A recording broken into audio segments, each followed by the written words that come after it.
দর্শক দর্শক আমরা দেখতে পাচ্ছেন একটা ছেলে অ্যাক্সিডেন্ট করে এখানে আহত হয়েছে।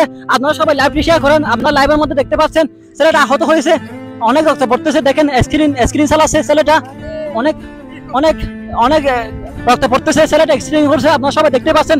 সবাই লাইভটা শুরু দিয়ে শেয়ার দেন সবাই। আপনারা যারা দেখতে পাচ্ছেন লাইভের মধ্যে সবাই শেয়ার দেন।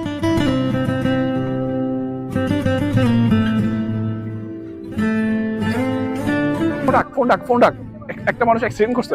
এই কিসে এখানে, কিসে এখানে? ও মাই গড, আমি লাইভের মধ্যে আছি ভাই, আমি লাইভের মধ্যে আছি। এই তুমি কি এখানে তামাশা পাইছো? এখানে একটা মানুষ মরে যাচ্ছে, তুমি এখানে তামাশা পাইছো? হ্যাঁ, একটা মানুষ, তুমি এখানে তামাশা, তোমরা এখানে ধরো, ওকে ধরো না, ওকে ধরো, পরে আসো, ওকে ধরো, সবাই ধরো। পানি আছে, পানি দাও, একটু পানি দাও। ওকে নাও, রাস্তায় নাও, ওকে রাস্তায় নাও।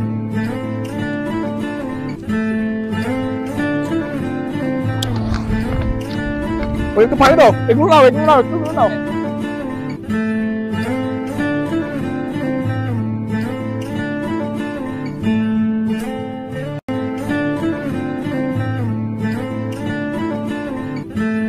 আমি বাংলাদেশ পুলিশের একজন সদস্য। সো আমি বর্তমান রয়েছে টেকনাফ চিবায়। আমি যখন ডিউটিতে যাচ্ছি তখন দেখতেছি একটা মানুষ মরে যাচ্ছে, তাকে কিন্তু কেউ কিছু না করে লাইভে যাচ্ছে। সো সেই উদ্দেশ্যে আজকে আমরা ছোটখাটো একটা অভিনয় করেছি, যে অভিনয়ের চরিত্রে পেশেন্ট হিসেবে ছিল উনি, যার নাম হচ্ছে রুবেল। উনি স্কেটিং চালাচ্ছে, তো স্কেটিং চালাইয়া এখানে পড়ে গেছিল জঙ্গলে। সো সেখানে কিছু লোক এখানে বসা ছিল, সেই বসার কারণে ওরা যখন দেখছে তখন একজনে লাইভ গেছে, যে লাইভ গেছে ওর নাম হচ্ছে আকিব। সো এই আকিব লাইভ গেছে এবং তারপর আরো ওর সাঙ্গবাঙ্গ যারা আছে সবাই তাকাই ছিল। এবং পাশে আমি যাচ্ছি কথা বলে মোবাইলে, সো দেখতেছি এখানে এত মানুষ কেন। তারপর গেলাম, ওকে একটা থাপ্পড়ও দিলাম। সো এই ধরনের আমার আজকের যে একটা মূল উদ্দেশ্য আজকের নাটকের, আমরা যখন কোনো জায়গায় আগুন ধরে বা কোনো মানুষ যখন ডাকাতি করে বা চুরি করে বা কোনো মানুষ যখন বিপদে পড়ে বা কোনো মানুষ যখন আহত হয়, তখন আমরা সবাই আগে লাইভে গিয়ে নিজের ফেসবুক পেজটা, প্রোফাইলটা কিভাবে ভাইরাল করব ওইটা চিন্তা করি। সো এগুলো না করে নিজে যে একজন ভিকটিম, যে আহত হয়েছে, তাকে রক্ষা করতে সবাই এগিয়ে যান। আপনি যতক্ষণ শেয়ার করবেন, কমেন্ট করবেন, লাইভে যাবেন, সেটা না করে আপনি যান কোথায়, সেই মানুষটাকে হাসপাতালে নিয়ে যান, সেই মানুষটাকে বাঁচান।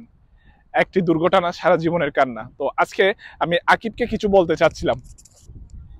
তো দর্শক আসসালামু আলাইকুম। আমরা বাংলাদেশে দেখছি প্রতিনিয়ত কোনো না কোনো অঞ্চলে মানে অ্যাক্সিডেন্ট হচ্ছে বা আগুন ধরছে। তো আমরা যদি এখান থেকে আমরা সচেতন হই, আমরা যে লাইভের মধ্যে যাই, ওখান থেকে লাইভের মধ্যে না গিয়ে আমরা চাইলে কিন্তু মানুষটাকে মানে বাঁচাতে পারবো। এখন আমরা চিন্তা করতেছি সাংবাদিকের সাইট এখন প্রতিটি ফেসবুক যারা ইউজ করে, প্রতিটি আইডির মধ্যে একটা ফেস আছে বা আইডি আছে। ওরা কি করে মানে যে অ্যাক্সিডেন্ট করছে ওকে না বাঁচিয়ে আমরা সবাই কি মানে লাইভের মধ্যে চলে যাই। তো আজকে আমরা ভিডিওটা করছি এই কারণে, সবাই আমরা এখান থেকে শিক্ষা নেব যে গাড়িতে আগুন ধরছে বা অ্যাক্সিডেন্ট করছে, আমরা দেখতে পাচ্ছি মেরিন ড্রাইভে প্রতিনিয়ত অ্যাক্সিডেন্ট হচ্ছে। তো আমরা যদি চাই আশেপাশে যারা আছি আমরা এসে যদি ওই মানে ওই যারা অ্যাক্সিডেন্ট করছে ওনাকে যদি হাসপাতালে পাঠিয়ে দিই, একটা গাড়ির ব্যবস্থা করে দিই, আমরা চাইলে সবাইকে বাঁচাতে পারবো। এটা আমরা না বাঁচিয়ে কি করি, আমরা সবাই ফেসবুক থেকে লাইভে গিয়ে মানে সবাইকে দেখানোর জন্য, ভাইরাল হওয়ার জন্য ডান্ডাই করি। তো আমাদের থেকে শিক্ষা নেওয়া উচিত। এই ভিডিওটা করছি শুধু আপনাদেরকে বোঝানোর জন্য। আপনারা চাইলে মানুষটাকে যারা অ্যাক্সিডেন্ট করে তাদেরকে থাকবেন এবং কোনো অপরাধ দেখলে তাড়াতাড়ি আপনার নিকটস্থ থানায় গিয়ে সেই বাংলাদেশ পুলিশকে বলুন। সবাই ভালো থাকবেন, সুস্থ থাকবেন। ধন্যবাদ সবাইকে।